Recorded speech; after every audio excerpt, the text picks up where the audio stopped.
Hi, Bashar. Then you good day. We have another question from our listeners. Yay. Many scientists have been researching free energy generation. Yes. And there's been a lot of claims that it's been realized, but nothing seems to have really materialized in our society, at least not for public use. Yes.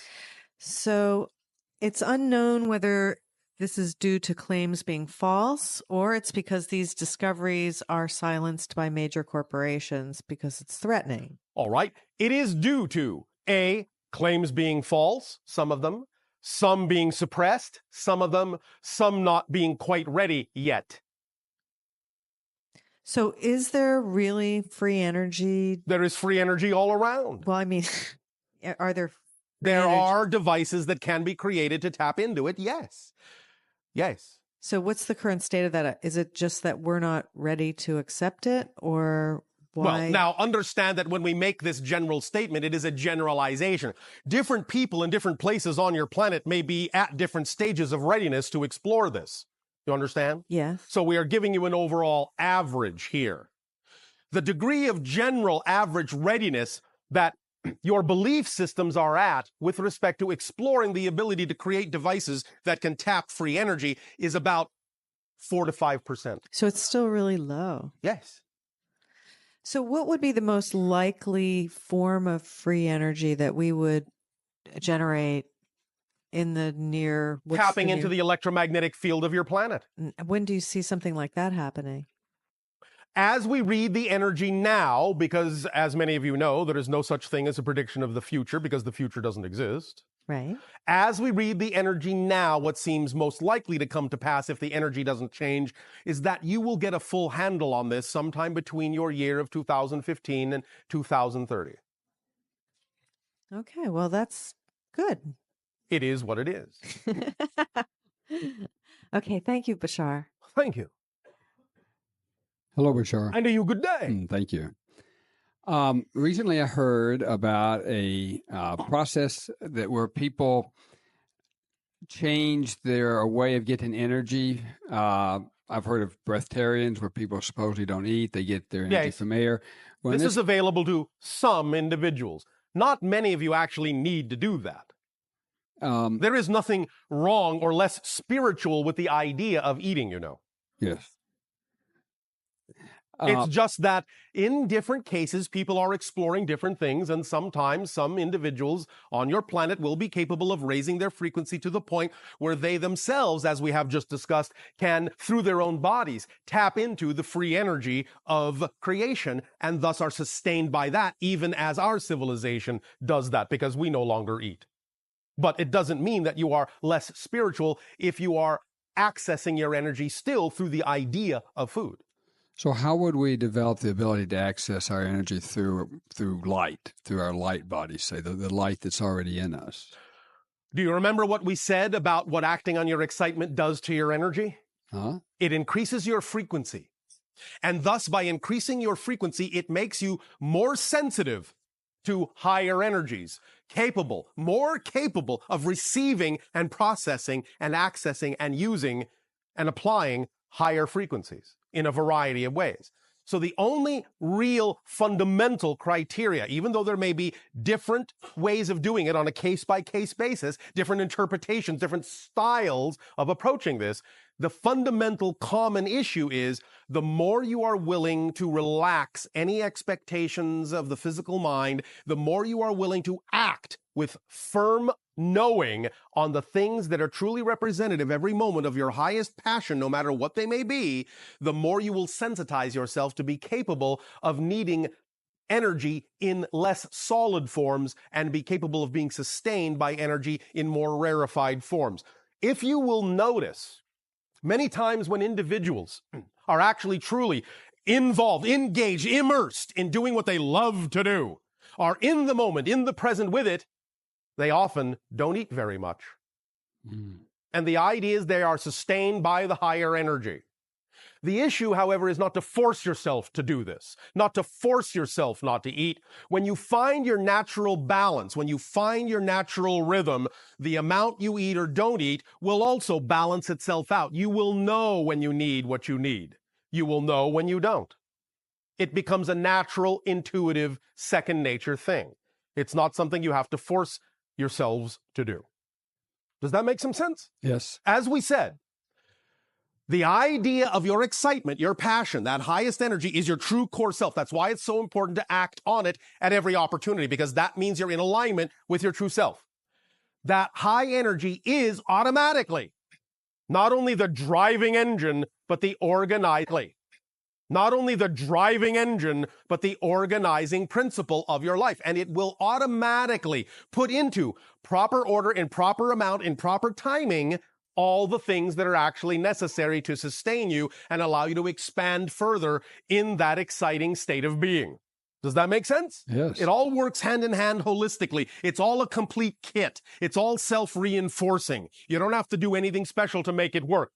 All you have to do is allow it to happen, allow it to run, because it's always working. Even if you don't know it, it's always working, because you're always using it to create whatever you believe is the most likely thing you can create.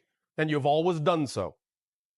And all you're attempting to do now, all of you, is simply become more conscious of the choices you're making that create the experiences you are having. You are not learning to create. You already do that flawlessly. The issue is, what are you creating? You follow? Oh, yes. Does this help you? Yes. Does it answer the question? Yes, that question. Well, maybe a little more detail in regards to respect? how we can. I mean, I understand following my excitement. You do? Yes. All right. Oh, yes. All right. And the tuning into this frequency of light, say that I am, yes, would raise my vibration.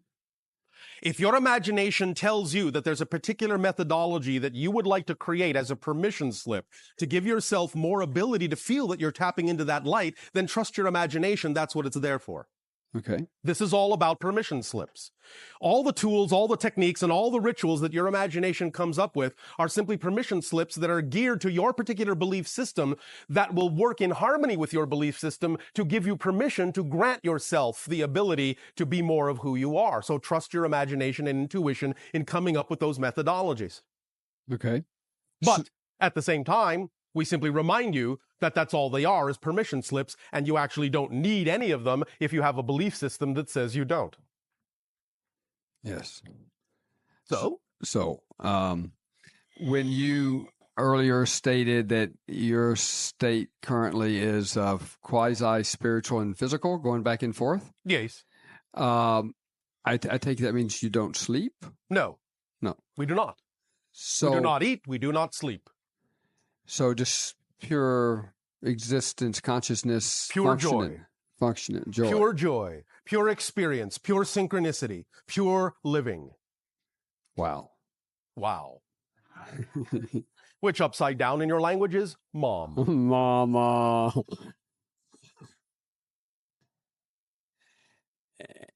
And when you said that, I guess here's a conversation about where does the imagination kick in and where does something else happening outside of imagination occur? All right.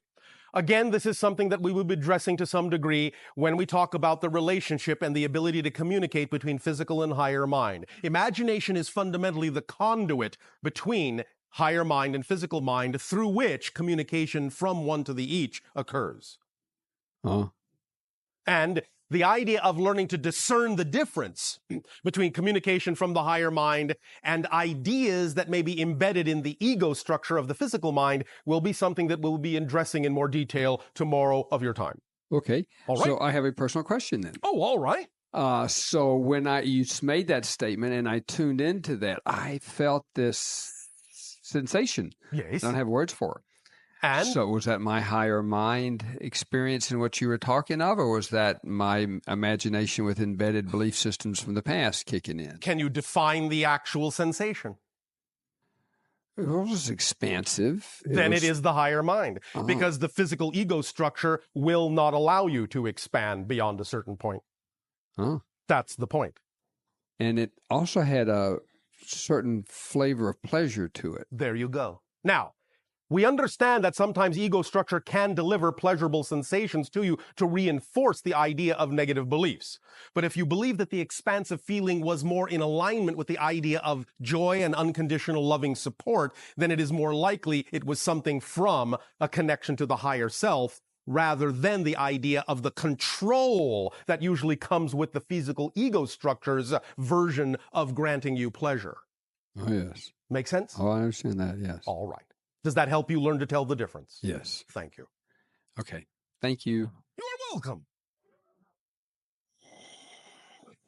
Another question, Bashar. Yes. We have a question about the jellyfish crop circle that recently showed up in Europe.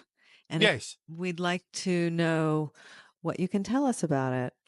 The symbolism on one level, of course, there are many symbolisms to the idea of many of these different glyphs that are created in a variety of ways. Some of them are created by humans, some of them are not in the classical sense. Nevertheless, they all have symbology.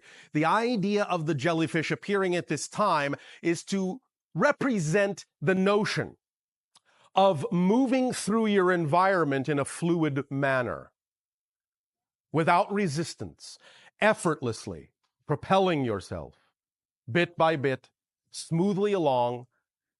You understand? Yes. And that you can tap into that energy and allow your life to become one of ease, one of effortlessness as you move forward. Gliding, sliding, flying through the medium that heretofore you felt you could only crawl through, struggle through. That which heretofore acted as an obstacle or an impediment is now something you can glide through. It becomes a supporting medium, a buoyant medium, as opposed to that which holds you down. Does that make sense? Yes. As you lighten up your vibration, no longer do you feel the pressure of the weight of the water, symbolically speaking, above your head. You now rise up and float through it, fly through it, glide through it, because you yourself are lighter in the water and so must rise to the level that matches your frequency. You follow? Yes. That's just lovely. It's really Some beautiful. jellyfish, however, can sting. And kill. And kill. And that is always a reminder, just like the yin-yang symbol, that even though there is light, there is some darkness in it, always. Even though there is darkness, there is always some light, and both sides are always accessible from one another. So even though there may be the ability of the jellyfish to float free, there is always the reminder that you always have the ability to choose the negative side, but do not have to. The more you allow the stinger to be an accepted part of your whole being, of your whole identity, the less reason there is to choose the negative side as an experience, as long as you validate it as an equal choice, as part of who you are. Does that make sense? Yeah, that's just wonderful how that really represents the darkness and the light and how we're always at choice. Yes. Of course, there will always be those who would prefer peanut butter and jellyfish. They like their things sticky. Thank you, Bashar.